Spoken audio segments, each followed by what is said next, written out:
अब अच्छे ध्यान से समझो, सांस और उसास ये तीत है। जैसे वहाँ पीड़ की तीत है, वैसे यहाँ भजन में तीत है। एक है सांस, एक है उसास। अब आपकी इच्छा मोक्ष में है, मगर आप भजन उस तरह से नहीं कर रहे, क्योंकि आप अगर सीधे श्वास में लीव लगा रहे हो तो आपकी कितनी भी इच्छा मोक्ष में होगी, आपके अंदर लड़की वाला गुण पैदा हो रहा है, माया का बीज आपको मिल रहा है। आप माया के देश में जाओगे, 10वें द्वार से वापस आओगे। तो सांस उसास तीत ये जानो। सांस और उसास को तीत जानो। एक बीज एक पड़वा। बीज यानी द्वियम और पड़वा यानी एकम। तो अब एक बीज एक पड़वा, या बीच नाद निरालो होवे जू लड़को वे पड़वा। ये सांस उसास में ये नाद अलग होता है। नाद दो तरह से अलग होता है बिंद से, एक सीधे पूरब के रास्ते से, एक नीचे से पीछम के रास्ते से। दोनों स्थिति में ये नाद बिछड़ता है, मगर एक स्थिति में वो नाद और बिंद और मिल जाते हैं, यानी माया से अलग नहीं होते। बिंद यानी माया और नाद यानी ब्रह्म। ये ब्रह्म माया से तो बिछड़ रहा है, सीधा 10वें द्वार तक जाएगा, 10वें द्वार से वापस और माया को मिला लेगा, यानी कभी हमारा मोक्ष नहीं होगा। और पीछम के रास्ते से उसास में जिसकी लीव लग रही है, जो नीचे भजन कर रहा है नाभि में, वो उसका जो नाद बिछड़ रहा है, उसका जो चेतना बिछड़ रही है, वो पीछम के रास्ते से बिछड़ रही है और सीधे मेरू त्रिकुटी 10वें द्वार होते हुए ऐसे बाहर निकल जाएंगे। दोबारा माया से संपर्क कभी नहीं होगा। तो ये भेद की बात महाराज बता रहे हैं। सांस उसास ये दोनों तिथि है, और एक में बीज है और एक में पड़वा है। और जिन संग भोग करत, महाराज कहते हैं कि या विद नाद निरालो होवे जो लड़का वे पड़वा। सांस सांस शिवरण नर कर, सांस सांस शिवरण नर कर, कामे आविद जागे नाद बिंद भेड़ा चढ़ जावे, नाद बिंद भेड़ा चढ़ जावे, ध्यान की गन में लागे बांधा मोख जगे जन जासी। अब महाराज फरमा रहे हैं सांस सांस सिमरन करना। अब बताओ सांस सांस सिमरन कैसे होता है, बता सकते हो तो? वैसे तो नहीं बताओगे, क्योंकि सांस सांस में सिमरन होता ही नहीं। सिमरन होगा सांस उसास में। फिर महाराज तो सांस सांस कह रहे, फिर ये क्या भला है? यानी सिमरन के द्वारा चेतन शक्ति को, हमारी प्राण ऊर्जा को हम ऊपर चढ़ा रहे हैं कि नीचे से चढ़ा रहे हैं? अगर ऊपर चढ़ा रहे तो ये हमारा सांस सांस का भजन हो रहा है। श्वासा में ही भजन कर रहे हैं, श्वासा से इस चेतना को ऊपर चढ़ा रहे हैं। इसका नाम है सांस सांस। सांस सांस अगर कोई ऐसा भजन कर रहा है, अगर सीधे राम राम राम राम राम राम राम राम राम राम राम राम राम, बहुत लोग हैं, मैं तो कई जगह घुमा हूँ और हजारों मेरे सामने भजन करने वाले आई है, और कई मुझे रोजाना प्रश्न पूछते भी है, सवाल जवाब चलता ही है। हमारे राकेश जी कई बार ऐसा कोई दिन महीना नहीं गया कि जब उन्होंने याद नहीं किया, मगर मेरी बातचीत नहीं हो पाती ज़्यादा। कई तरह के प्रश्न वो पूछती है। तो अगर चेतना को सांसा से ही था, हमारी चेतना ऊपर चढ़ेगी, सांस में जितना हम जोर लगाएंगे उस तरफ हम जाएंगे। तो किस तरफ हमारा झुकाव है इस पर आपका जाने का निश्चय होगा। तो सांस सांस जे नर सिमरन करे, तामे आबिद जागे नाद और बिंद। नाभि से ये नाद और बिंद, नाभि में ही आत्मा की ज़्यादा क्या कहते उसको, यानी आत्मा ज़्यादातर नाभि स्थान पर ही उसका ज़्यादा संपर्क, वैसे तो सारे शरीर में है मगर नाभि में वो बहुत ज़्यादा है। कैसा, जब हम माता के हम गर्भ में रहते तो नाभि से एक नाड़ जुड़ती है, माता की नाड़ से। इसका मतलब क्या, आत्मा का सबसे ज़्यादा नज़दीक का स्थान शरीर में कहीं है तो नाभि है, और यह है नाद।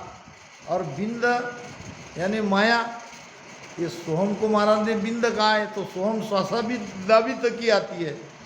तो श्वासा को आप नीचे दबा रहे हो कि ऊपर चढ़ा रहे हो, इस पर आपके हाथ में बीज आएगा। आप ऊपर जा रहे हो तो माया का आएगा, किसी को पूछने की आवश्यकता ही नहीं। आपका ध्यान लगेगा, ध्वनि सुनाई देगी, आनंद आएगा, समाधि लगेगी, सब कुछ वैसे ही होगा। जो पीछम के रास्ते वाले से हो रहा है वो पूर्व वाले को भी होगा, और बहुत लोग कर रहे हैं। मैं तो कई ऐसे लोगों से चर्चा भी करता हूँ और बहुत बढ़िया ध्यान करते हो, श्वासा को ऊपर चढ़ाने वाले भी, ऐसी बात नहीं है। हमसे भी करड़ा ध्यान उनका लगता है, मगर ये बीज माया का है। सुनो ओ सास संग लीव लागे, सुनो ओ सास संग लीव लागे, रटना तो काऊ तो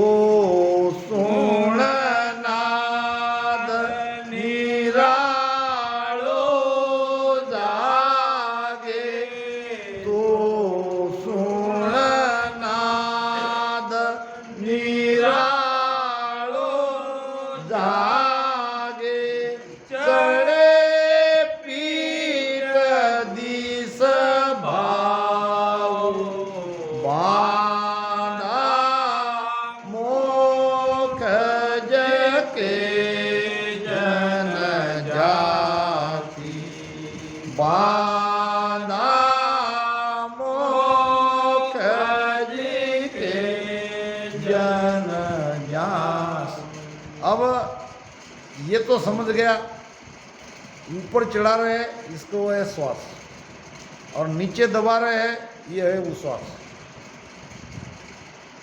अब सुनो उश्वास संग लीव लागी, जिसकी लीव नाभि में लगी है, जो चेतना को बिल्कुल ऊपर नहीं चढ़ाने दे रहे हैं, या तो नाभि में या नीचे, नाभि में ही लीवबद्ध भजन चल रहा है।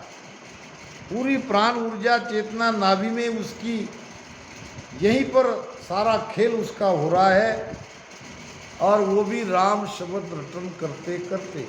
केवल श्वासा में सुर्ती लगा के ध्यान नहीं करना है। अगर ऐसा करोगे तो और गच्चा खा गए और धोखा खा गए। तो मैं तो और उसमें और गहराई से आपको समझाता हूँ कि भाई आप नाक से सांस लेना बंद करो, पेट से ही श्वास लो।